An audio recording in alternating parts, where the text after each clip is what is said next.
Food తిన్న వెంటనే బాత్రూమ్కి వెళ్ళాల్సి వస్తుందా? చాలామంది ఇది గ్యాస్ ప్రాబ్లం అనుకుంటారు. ఇది సింపుల్ గ్యాస్ కాదు. దీన్ని గ్యాస్ట్రోకోలిక్ రిఫ్లెక్స్ అంటారు.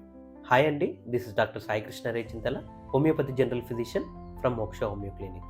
గ్యాస్ట్రోకోలిక్ రిఫ్లెక్స్ని ఎలా గుర్తించాలి? మనలో ఎవరికైనా ఫుడ్ తిన్న వెంటనే వాష్రూమ్కి వెళ్ళాలనిపించడం, కడుపు ఉబ్బసం, యాసిడిటీ, సడన్గా వెయిట్ లాస్ అవ్వడం, కడుపు నొప్పి, వాంతులు, విరోచనాలు వంటి లక్షణాలు ఉంటే అలర్ట్గా ఉండడం మంచిది. కారణం, గ్యాస్ట్రోకోలిక్ రిఫ్లెక్స్ అనేది ఐబిఎస్కి దారితీస్తుంది. దీనికి main reason high fatty food, spicy foods, stress అధికంగా తీసుకోవడం వల్ల, అలాగే ఇర్రెగ్యులర్ ఫుడ్ టైమింగ్స్.